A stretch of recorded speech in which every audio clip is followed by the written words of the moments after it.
jilaayga caanka ah ee Shaaruqan waxa uu la kulmay oo isbarteen xaaskiisa Guwari inta aysan geeriyoon hooyadiisa.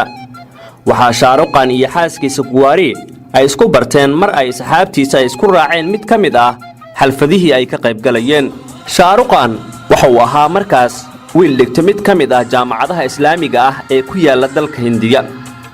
Mana aqooni Shaaruqan wax gabar ah maxaa yeelay jaamacadda uu dhigto ma aysan jirin gabar ama dumar wax ka barto oo wiilal qura ayay ahaayeen ardayda jaamacadaas. Jaamacadda oo lagu magacaabi jiray Jaamacatul Miliyaal Islaamiya maalin maalmaha ka mid ah markii ugu horeysay ee indhihiisu ku dhaceen Guwari aad ayeen u soo jiidatay. Shaaruqan waxa uu ahaa wiil dabeecad ahaan aad u xishood badan. kadib saaxiibadiisa ayuu weydiiyay Guwari in ay doonayso in ay la ciyaarto.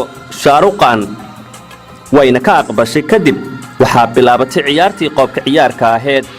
sheeko gaagaaban hoos ayaa la isaga dhiibay waxaana halkaa ka bilowday isbarashadoodii. inta badan asxaabta iyo saaxiibada Guwari way isu imaan jireen oo ay kulmi jireen, balse labadan qof Guwari iyo Shaaruqan waxaa ka dhex bilowday jacayl. warkooduna waxa uu gaaray waalidka Guwari oo maqlay in gabadhoodu ay jeclaatay Shaaruqan.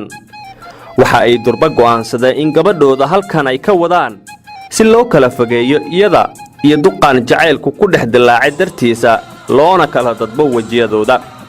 kadib waxaa loo gooyay garta in lagu tuuro Guwari magaalo la oran jiray Yome oo ku taala dalka Hindiya si ay u hilmaamto jacaylkan cusub.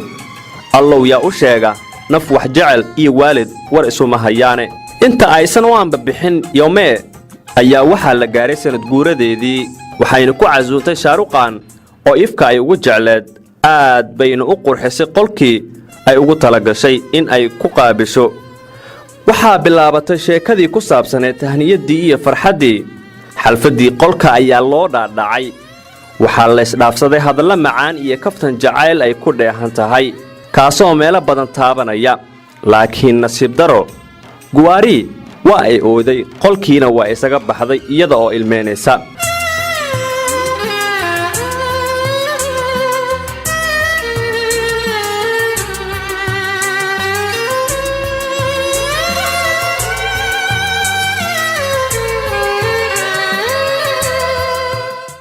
Shaaruqan isaga lama uusan socon sababta ay la ooyda Guwari, hase yeeshee waxa ay u sheegtay in maalinta birita ah ay u ambabaxayso magaalada Yome.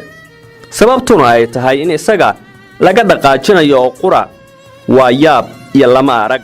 Master Shaaruqan sheekadan cusub ayaa ku dhalatay cirka iyo dhulka ayaa la wareegay. aad buuna u murugooday maadaama uu jacayl u qaaday Guwari. Shaaruqan ayaa arinkii u sheegay hooyadiis waxayna ku tiri inanta aad miyaad u jeceshahay. wuxuuna ugu jawaabay haa. kadib hooyadiis oo ahayd maamo aad u wanaagsan ayaa siisay xoogaha lacag ah. waxa ayna ku tiri halka ay joogto soo raadi haddii aad heshana meesha ku guurso. Master Khan wuxuu u tilaabsaday magaalada Yome ee jacaylkiisa Guwari loo wareejiyay isagoo marna farxaya marna murugoonaya. ayaa waxa uu ka raadiyay meelo badan laakiin waxa uu yaqaanay in ay tahay qof aad u jecel xeebta ama badda. halkaas ayuuna ka baadigoobay. kadib laba indhood ayuu saaray oo horteeda ayuu istaagay. markii ay ka aragtay wejigeeda hortiisa ayay ku soo booday. halkiiba la iskula dhacay dhulka farxad darteeda. waalidkii ayaa ogaaday in aysan kala harin lamaanaha isjecel welina ay isla socdaan. Shaaruqan ayaa ka daba tagay inantooda. waalidka Guwari ayaa la fajaceen sidoo kale arrintan aad ayayna ula dhaceen. wanaagga iyo baarinimada Shaaruqan waxaa la isku afgartay markii dambe in loo guuriyo Guwari lana siiyo Shaaruqan. waxaana Shaaruqan shuruud looga dhigay in uu hidaha iyo dhaqanka Hindiya uu ku guursado. waa uuna aqbalay Shaaruqan.